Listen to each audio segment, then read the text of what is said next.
उनका गाजर का घर मजबूत बन जाता है। सरिता अपनी 5 बेटियों और बेटे के साथ घर के अंदर आती है। तब जाकर उनके शरीर को गर्माहट महसूस होती है। अरे वाह माँ, दीदी, आप सबने कितना सुंदर गाजर घर बनाया है और ये कितना गरम भी है। तभी सरिता अपने बेटे बेटियों का मुंह देखती है। सबकी आंखों में भूख थी। मैं जानती हूँ तुम सबको भूख लगी है ना। अपनी माँ को एक दिन दे दो, मैं कल काम ढूंढ लूंगी। ठीक है, आज हम ये गाजर खाकर सो लेंगे।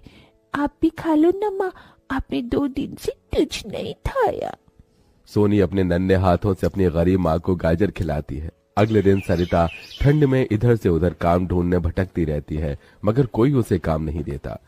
इधर अब उसके खेत के गाजर भी खत्म हो गए थे, जिससे उसकी बेटियां भूखी थी और उसकी दुधमुही बेटी भूख से रोई जा रही थी।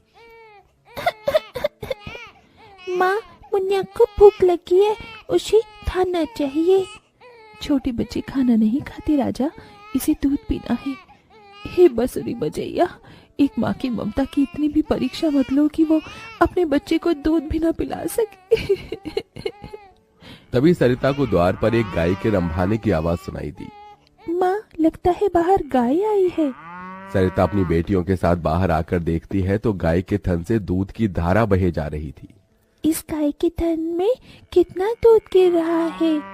सरिता गाय का गर्म दूध अपनी बेटी को पिलाती है। तभी गाय उसके खेत में जाकर गोबर कर देती है, जिससे एकदम से जादू होता है और खेत लाल चमकदार गाजर से भर जाता है। माँ, ये तो कोई जादुई गाय लगती है। देखो, हमारे खेत में कितने गाजर हो गए। हाँ गुड़िया, मैं जादुई गाय हूँ। मुझे वरदान प्राप्त है।